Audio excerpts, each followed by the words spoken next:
Hello everyone, आप सभी का मेरे YouTube channel English by Dharmendra sir में स्वागत है।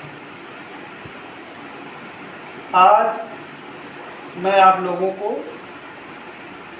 इस अपने चैनल के माध्यम से एक महत्वपूर्ण टॉपिक जिसका टाइटल है डायरेक्ट एंड इनडायरेक्ट नरेशन।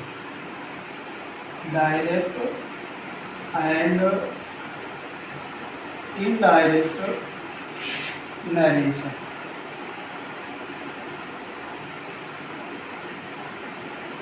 पढ़ाने जा रहा हूँ जो कि हमारी इंग्लिश ग्रामर का एक महत्वपूर्ण टॉपिक है और ये केवल कक्षा 9, 10, 11 और 12 के विद्यार्थियों के लिए ही यूजफुल नहीं है, बल्कि वो सभी कॉम्पिटिटर्स जो एसएससी, पीजीटी, टीजीटी और अन्य कंपटीशन एग्जाम है जो है भाग लेते हैं, उन सब के लिए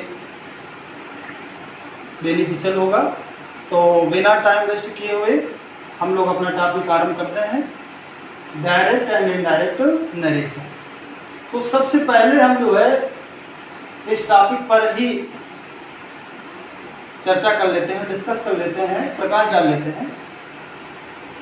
जब हम इस टॉपिक पर गौर करते हैं तो इसमें हम क्या देखते हैं, तीन चीज़, डायरेक्ट, इनडायरेक्ट और नरेशन। तो सबसे पहले हम नरेशन वर्ड पर प्रकाश डालें। नरेशन जो वर्ड है ये बना है नैरेट से, और नैरेट का मतलब होता है वर्णन करना या किसी बात को कहना। इस डायरेक्ट एंड इनडायरेक्ट नरेशन की जगह हम लोग स्पीच का भी प्रयोग करते हैं, और जो आशय, जो सेंस नरेशन का है वही स्पीच का है। दोनों का मतलब है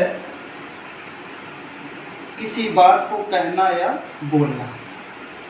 तो जिस तरह से नरेशन शब्द बना है नरेट से, उसी तरह से स्पीच शब्द बना है स्पीक्स, और स्पीक का अर्थ होता है बोलना।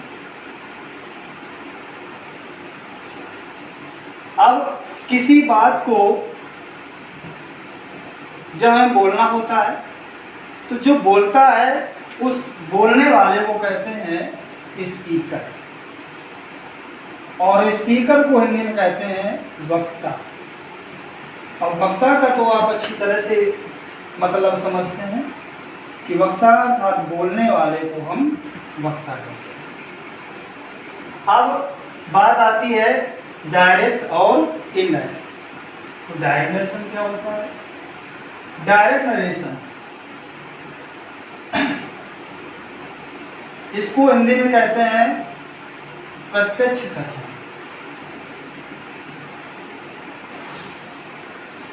प्रत्यक्ष कथन, प्रत्यक्ष कथन क्या होता है? जब हम वक्ता के द्वारा बोली हुई बात को, कही हुई बात को उसी के शब्दों में रिपीट कर दें, दोहरा दें उसी, अर्थात हम यूँ डिफाइन कर सकते हैं कि वक्ता के द्वारा कही हुई बात को ज्यों का त्यों ही लिखना, पढ़ना, बोलना आदि डायरेक्ट नरेशन कहलाता है।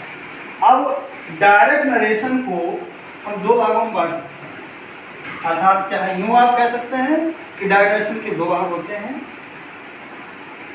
नंबर फर्स्ट है रिपोर्टिंग वर्ब, और दूसरा है रिपोर्टेड स्पीच। रिपोर्टिंग वर्ब क्या होता है? जिस वर्ब से वक्ता अपनी बात को कहना आरंभ करता है, it is called reporting verb.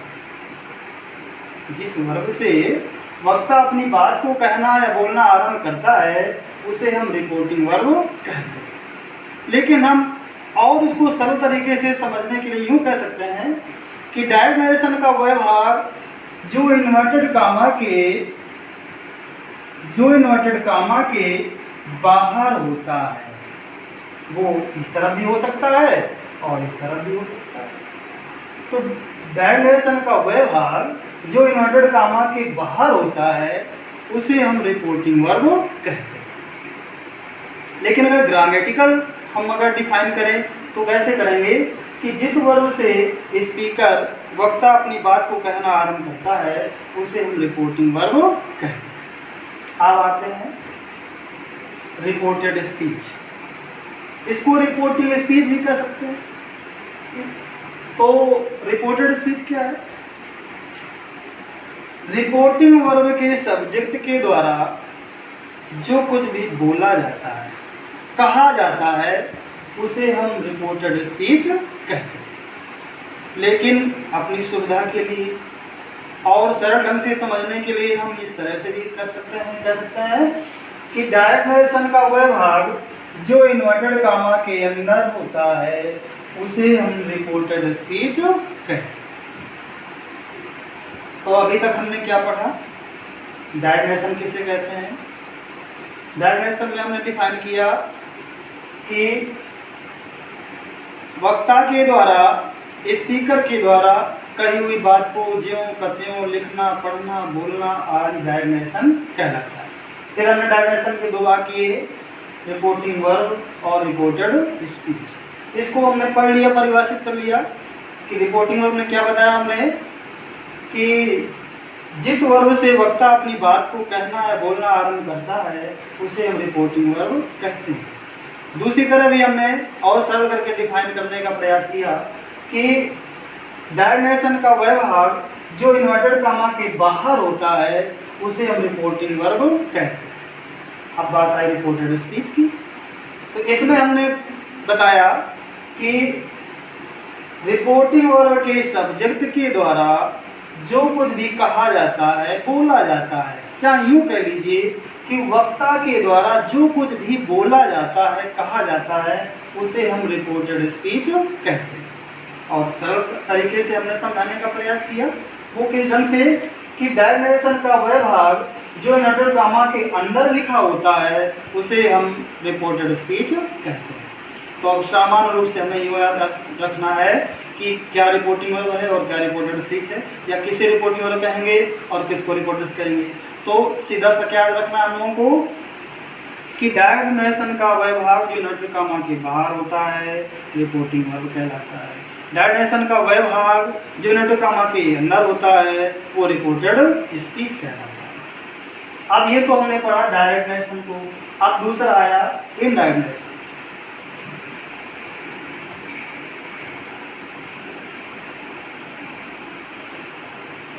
Indirect narration अगर ये है प्रत्यक्ष तो ये हो गया अप्रत्यक्ष कथन। इसको कैसे हम परिभाषित कर सकते हैं?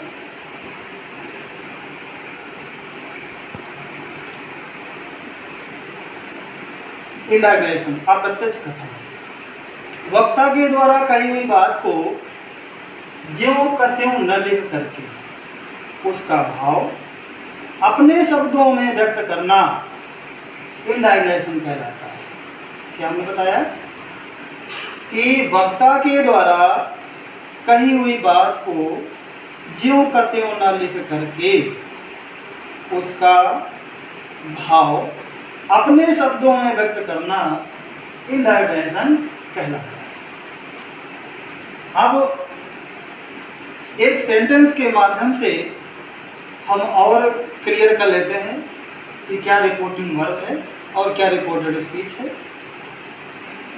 और क्या डायरेक्ट नरेशन है और क्या इनडायरेक्ट नरेशन। जैसे एग्जाम्पल के तौर पर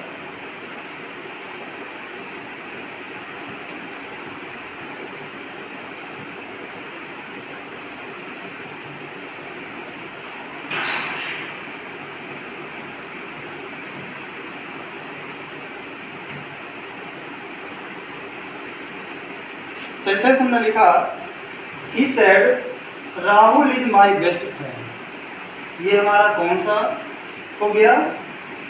डायरेक्ट रिप्रेजेंट, क्योंकि इसके दो भाग थे, रिपोर्टिंग वर्ब और रिपोर्टेड स्पीच। तो जैसा हमने परिभाषित किया सिंपल वे से कि डायरेक्शन का वह भाग जो इन्वर्टेड कामा के बाहर है वो रिपोर्टिंग वर्ब कहलाता है, और जो इन्वर्टेड कामा के अंदर है वो रिपोर्टेड स्पीच कहलाता है। तो ये हो गया रिपोर्टिंग वर्ब और ये हो गया रिपोर्टेड स्पीच। अब इसमें जो है जैसा वक्ता ने बोला, जैसा स्पीकर ने बोला, उसको उसी के शब्दों में रख दिया गया। अब कहता है इंडायरेक्शन। इंडायरेक्शन में क्या कह रहा है कि वक्ता के द्वारा कही हुई बात को ज्यों का त्यों लेकर के उसका भाव, उसका आशय अपने शब्दों में प्रकट करना इंडायरेक्शन कहलाता है। तो इसमें जो वक्ता है ही, उसका जो भाव है, उसने क्या कहा उसको अपने शब्दों में करना है। तो कैसे बनाएंगे? हमने रिपोर्टिंग वर्ब रख दी, क्योंकि अभी तो हमने केवल आरंभ किया है, अभी हमने नियमों के बारे में जाना नहीं है। तो अभी हम इसको आपको केवल समझाने के लिए क्या रिपोर्टिंग वर्ब है, क्या रिपोर्टेड स्पीच है, उस बेस पर हम इसको इनडायरेक्ट बना दे रहे हैं। अब आगे जब आपको हम स्टेप बाय स्टेप पढ़ाएंगे तो आपको जो है सिंपल वे से लेकर के एक स्टैंडर्ड फॉर्म तक आपको पढ़ा कर ले जाएंगे। तो कैसे बनाया कि हमने रिपोर्टिंग वर्ब रख दी, अब जो कामा और नेटो कामा उसको हटाया, हमने कंजक्शन क्या प्रयोग किया? दैट। अब कह रहा रिपोर्टेड स्पीच में क्या आया हुआ है? Proper noun. प्रॉपर नाउन को हमने जिम्मेदार रख दिया। अब कह रहा है अगर रिपोर्टिंग वर्ब पास्ट में है तो इसको भी हमें पास्ट में करना होगा, तो इसका हो गया वाज। ये फर्स्ट पर्सन, आई का पजेसिव फॉर्म होता है माई, फर्स्ट पर्सन है, इसको हम चेंज करेंगे रिपोर्टिंग वर्ब के सब्जेक्ट के अनुसार। सब्जेक्ट क्या है? ही। थर्ड पर्सन है, अब इसका पजेसिव फॉर्म, चूंकि प्रोनाउन जिस फॉर्म में होता है उसी फॉर्म में हमको प्रयोग करना है। तो यहाँ पर है सब्जेक्ट ही और इसको ले जाना हमको पजेसिव फॉर्म में, तो ही का पजेसिव फॉर्म क्या हो गया? ही बेस्ट फ्रेंड। तो यहाँ पर वक्ता के बोले हुए शब्दों को ज्यों को त्यों रख दिया गया, और इसमें वक्ता ने जो कहा उसका भाव, जो कहने का जो सेंस था, जो आशय था, वो हम यहाँ प्रकट कर दिया। तो जब हमने जो है इंडायरेक्शन को परिभाषित किया तो परिभाषा पर गौर कीजिए कि डायरेक्शन का वह भाग, या यूँ कह सकते हैं कि जिस भाग में या जिस कथन में या वक्ता के द्वारा कही हुई बात को ज्यों का त्यों न लिख करके उसका आशय अपने शब्दों में व्यक्त करना इंडायरेक्शन कहलाता है। तो एक शब्द पर गौर कीजिए, आशय, भाव। अब चूंकि डायरेक्ट से इनडायरेक्ट बनाते समय भाव की प्रधानता होती है, सेंस की प्रधानता होती है, आशय की प्रधानता होती है, अतः हम यूँ कह सकते हैं कि सेंस के आधार पर, भाव के आधार पर वाक्य 5 प्रकार के होते हैं। तो हम यूँ लिख सकते हैं यहाँ पर कि चूंकि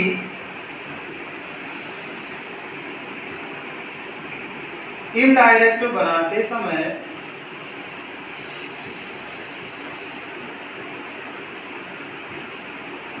भाव की प्रधानता होती है,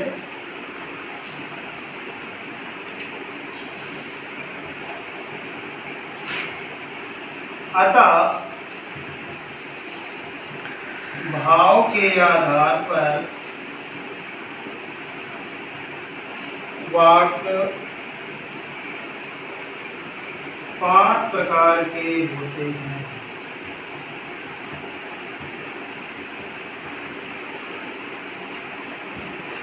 अब अगर आप लोग आवश्यक समझें तो इसका स्क्रीनशॉट ले सकते हैं। और अब आगे जो सेंटेंस हमने पढ़े कि सेंटेंस 5 प्रकार के होते हैं, तो उनको अब हम लोग पढ़ लेते हैं, उनके बारे में प्रकाश डाल लेते हैं।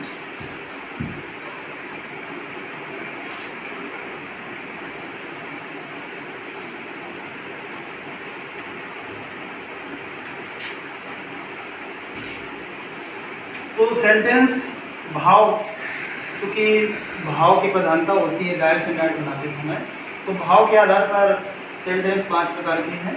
वो इस प्रकार से हैं। Number 1, assertive sentences. इसको हिंदी में कहते हैं विधि सूचक वाक्य।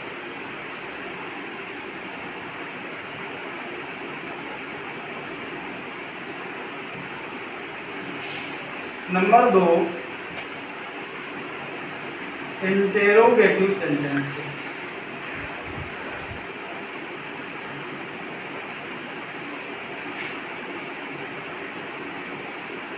प्रश्नवाचक वाक्य। तीसरा, इंपरेटिव सेंटेंसेस।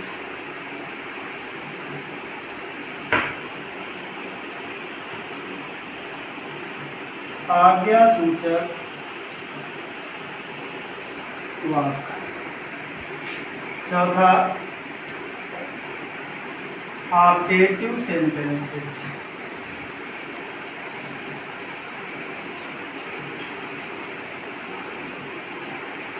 इच्छा बोधक वाक्य।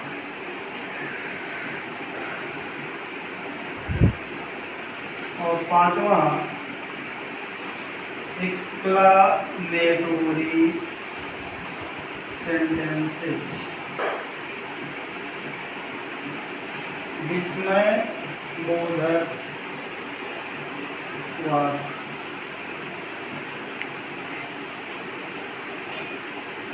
ये सेंस के आधार पर हमने जो है सेंटेंसेस का क्लासिफिकेशन किया। अब बारी बारी से हम जो है इन सेंटेंसेस को कैसे इनको इनडायरेक्ट बनाते हैं उसको पढ़ेंगे। तो सबसे पहला नंबर आता है असर्टिव सेंटेंसेस। लेकिन डायरेक्ट से इनडायरेक्ट बनाने से पहले हमें ये जरूर जान लेना चाहिए कि ये सेंटेंस, क्योंकि जितने सेंटेंस हैं उनकी सबकी अलग अलग पहचान है।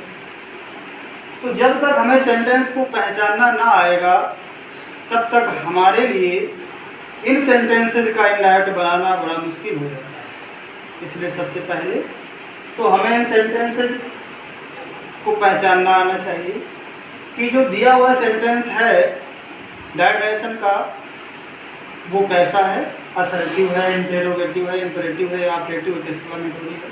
तो सबसे पहले थोड़ा हम इनके बारे में जानकारी ले लेते हैं कि असर्टिव सेंटेंस क्या है। तो पहला नंबर हमने लिखा है असर्टिव सेंटेंसेस, विधि सूचक वाक्य।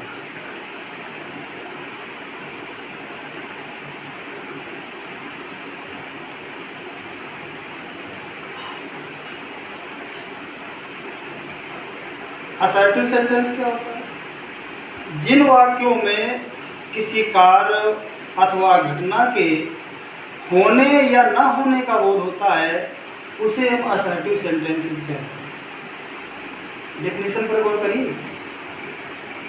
जिन वाक्यों में किसी कार्य अथवा घटना के होने अथवा ना होने का बोध होता है उसे हम असर्टिव सेंटेंसेस कहते हैं। अब होने का बोध होता है तो हमारा सेंटेंस हो गया अफर्मेटिव, ना होने का बोध हुआ तो हो गया नेगेटिव। तो इसलिए हम यूँ कह सकते हैं कि असर्टिव सेंटेंसेस को हम दो भागों में बांट सकते हैं। नंबर 1 अफर्मेटिव सेंटेंसेस और नंबर 2 नेगेटिव सेंटेंस। अफर्मेटिव स्वीकारात्मक वाक्य और नेगेटिव नकारात्मक।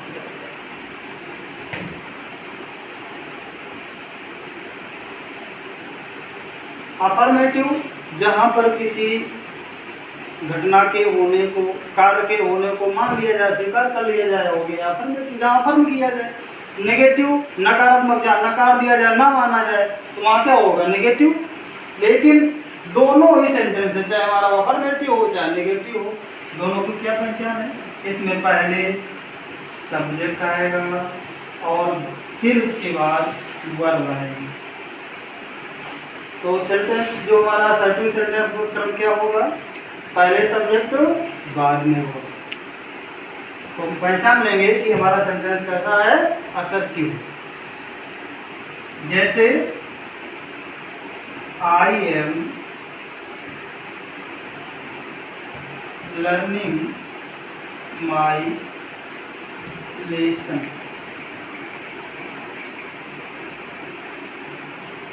सैड राहुल तुम। इस सेंटेंस में क्या किया गया कि एक सेंटेंस ये है और एक सेंटेंस ये है। तो जो इन्वर्टेड कामा के अंदर है वो हो गया हमारा रिपोर्टेड स्पीच, और जो बाहर है वो हो गया रिपोर्टिंग वर्ब। तो जो रिपोर्टेड स्पीच का सेंटेंस है उसमें देखते हैं कौन सा सेंटेंस है, कैसे पहचानेंगे। तो पहले है हमारा सब्जेक्ट और बाद में है वर्ब। तो हमने क्या कहा कि जब पहले सब्जेक्ट आए बाद में वर्ब आए तो सेंटेंस हमारा कैसा होगा, असर्टिव। अब दूसरा नंबर आया इंटेरोगेटिव।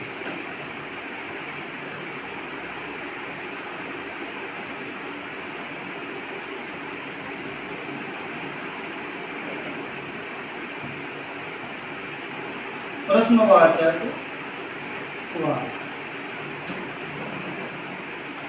Interrogative sentences.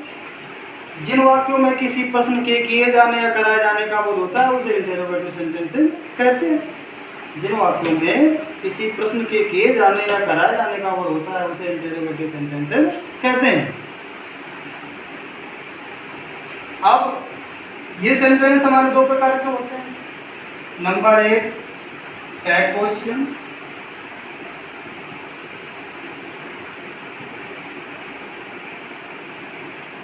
और नंबर 2 WH टाइप क्वेश्चंस।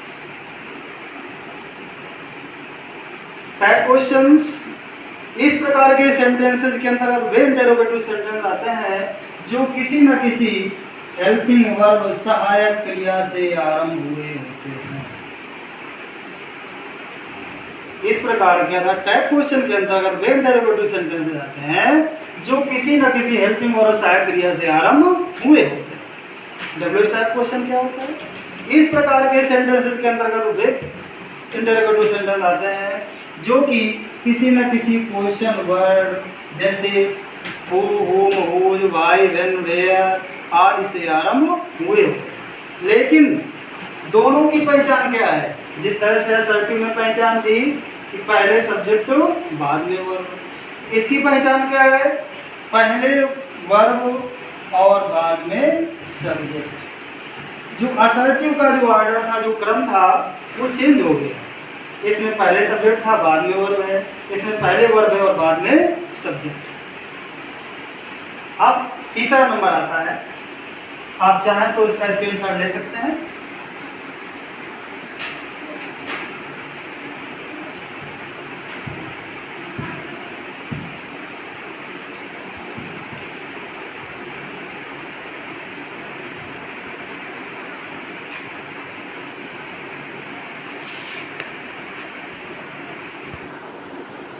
तीसरा नंबर आता है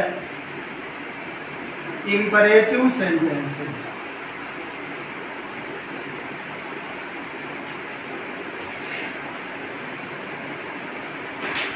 आज्ञा सूचक वाक्य। इंपरेटिव सेंटेंसेस क्या होता है, इंपरेटिव सेंटेंसेस में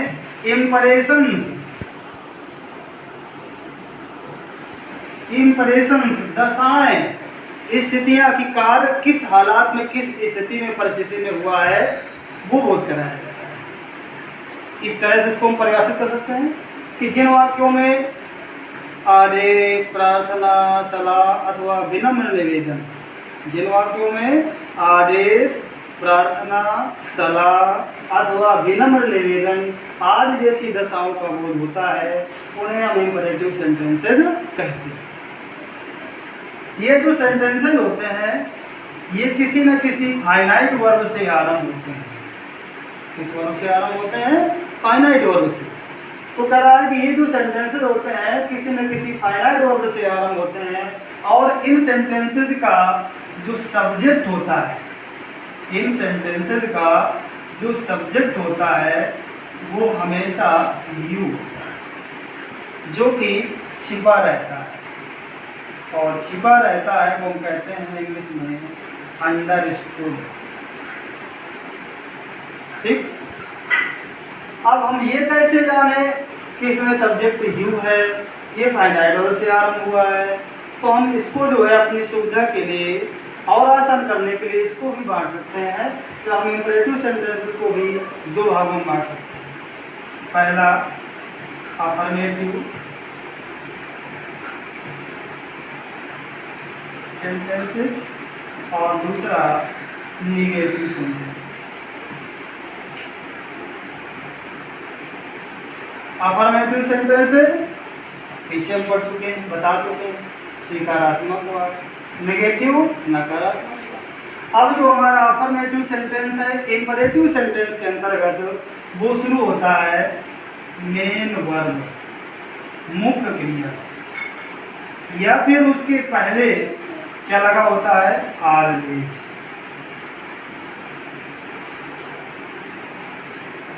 ऑलवेज लगा होगा या वो मुख्य क्रिया से आरंभ हुआ। मुख्य क्रिया के पहले ऑलवेज लगा है तो भी इंपरेटिव है, और अगर मुख्य क्रिया से मेन वर्ब से आरंभ हुआ है तभी वो इंपरेटिव में कैसा है? अफर्मेटिव। अब हमने अभी प्रश्न किया था कि कैसे पहचाने इसको कि इसमें कर्ता यू छिपा है। तो देखिए उसको अभी एक सरल तरीका कि जब भी दो पर्सन्स के बीच बात होती है तो उन पर्सन्स में से केवल दो होते हैं, पहला फर्स्ट पर्सन और दूसरा सेकेंड पर्सन। अब जो पहले बात को कहना आरंभ करता है उसे फर्स्ट पर्सन कहते हैं, जिससे वो बात करता है उसे सेकेंड पर्सन कहते हैं। तो जो व्यक्ति पहले बोल रहा है वो अपने आप को क्या कहेगा? मैं, हम। जैसे मैंने एक सेंटेंस लिया, ओपन द डोर। अब ये सेंटेंस कैसे आरंभ हुआ? अगर फिर भी हमको अभी कंफ्यूजन है कि यार है कि नहीं इंपरेटिव, तो और क्लियर कर लेते हैं। कैसे कि ओपन द डोर, दरवाजा खोलो। किसने कहा? किसने कहा? जो पहले बोला वो कौन हो गया? First person. जिससे उसने कहा वो कौन हो गया? Second person. तो मैं कह रहा हूँ, हम कह रहे हैं कि तुम दरवाजा खोलो, आप दरवाजा खोलिए, तो यहाँ पर क्या छिपा हुआ है? तो इस तरह से हम जान लेंगे कि अगर कोई सेंटेंस ऑलवेज या फिर मुख्य क्रिया से आरंभ हुआ है, मेन वर्ब से आरंभ हुआ है और उसमें कर्ता यू छिपा है, तो हम जान लेंगे कि इंपरेटिव सेंटेंस के अंतर्गत अफर्मेटिव सेंटेंस है। और अगर दूसरा नेगेटिव, अगर सेंटेंस नेगेटिव है तो वो आरंभ होगा डू नॉट, या इसी का छोटा रूप है डोंट, या फिर नेवर। अगर नेगेटिव सेंटेंस है डू नॉट, डोंट या नेवर से आरंभ हो, तो हम जान लेंगे कि इंपरेटिव सेंटेंस हमारा कैसा है? नेगेटिव। अब चौथा नंबर आता है ऑप्टेटिव सेंटेंस।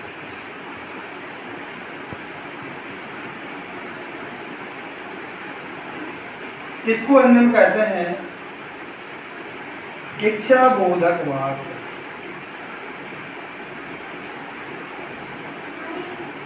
इच्छा बोधक वाक्य कैसे परिभाषित करें? जिन वाक्यों में शुभकामना, आशीर्वाद, श्राप या अभिशाप अथवा ईश्वर से की गई प्रार्थना। कैसे बताया मैंने? जिन वाक्यों में शुभकामना, आशीर्वाद, श्राप या अभिशाप अथवा ईश्वर से की गई प्रार्थना आदि जैसी दशाओं का बोध होता है, उन्हें हम ऑब्जेक्टिव सेंटेंसेस कहते हैं। ये सेंटेंसेस मुख्यतया मोस्टली में से आरंभ हुए होते हैं और इनके अंत में एक्सक्लेमेशन मार्क, विस्मय बोधक चिन्ह लगा होता है। कौन सा मार्क है? एक्सक्लेमेशन। लेकिन कभी कभी क्या होता है कि इस में के बिना भी शुभकामना, आशीर्वाद या श्राप व्यक्त कर दिया जाता है। जैसे एक सेंटेंस के माध्यम से समझें, जैसे पहला हम में को लगा करके देख लेते हैं, दूसरा कि कभी कभी किन कैसी परिस्थितियां आ जाती हैं कि में नहीं भी लगा होता है। जैसे मे यू लिव लॉन्ग, आप चिरंजीव रहें। May you get grand success, आपको एक भव्य या सुंदर सफलता मिले, प्राप्त हो। तो इसमें हम देख रहे हैं जो शुभकामना व्यक्त की जा रही है वो मे को लगा करके व्यक्त की जा रही है। तो इसको इस तरह के ढंग सेंटेंस को पहचान पाना हमारे लिए कोई कठिन कार्य नहीं है, क्योंकि हमने पढ़ा पेटू में मुख्यतः पहचान क्या है कि मे से आरंभ हुए होते हैं तथा इनके अंत में एक्सक्लेमेशन मार्क लगा होता है। लेकिन वही हमने कहा कि कुछ सेंटेंसेज ऐसे होते हैं जिनमें मे के बिना भी शुभकामना, आशीर्वाद या श्राप आदि को प्रकट किया जाता है। तो इस तरह के सेंटेंस हम लोग गौर कर लेते हैं। जैसे हैप्पी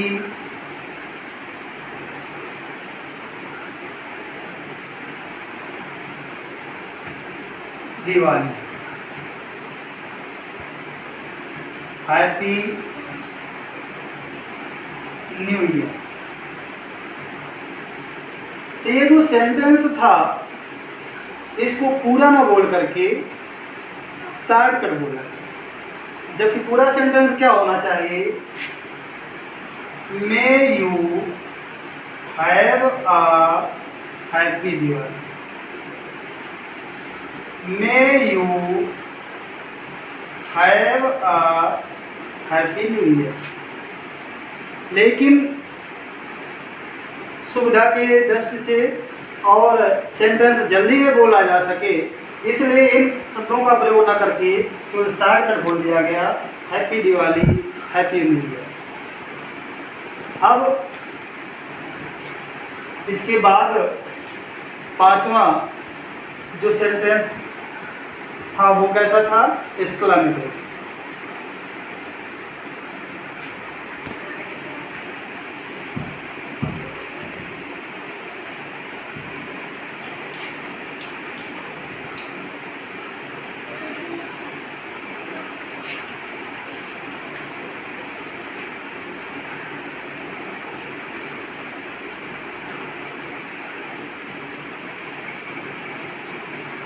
एक्सक्लेमेटरी सेंटेंसेस,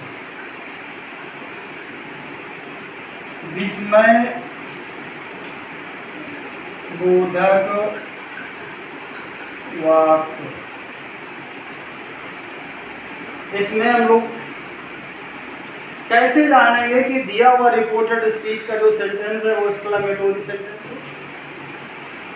तो पहले परिभाषा के दृष्टि से हम लोग देखें कि जिन वाक्यों में हर्ष, विस्मय, विषाद, आश्चर्य, प्रसन्नता, सुख अथवा दुख आदि जैसी दशाओं का बोध होता है उन्हें एक्सक्लेमेटरी सेंटेंसेस कहते हैं।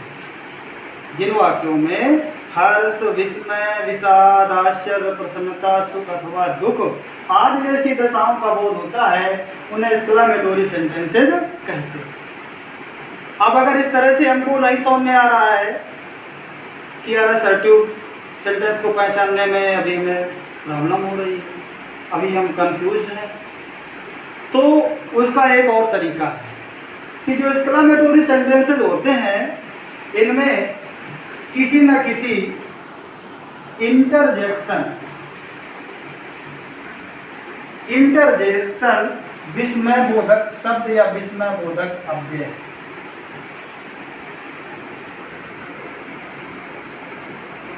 विस्मय बोधक आप शब्द बोल दीजिए या विस्मय बोधक अव्यय बोल दीजिए। तो कह रहा है एक्सक्लामेटरी सेंटेंसेस वे सेंटेंस होते हैं जिनमें किसी न किसी इंटरजेक्शन का प्रयोग अवश्य हुआ होता है। अब यहाँ कुछ लोगों के मन में प्रश्न उठ रहा होगा कि यार ये इंटरजेक्शन क्या होता है। तो हम लोग जो है कक्षा 6, 7, 8, 9, 10 में पढ़ते आए हैं पार्ट ऑफ स्पीच।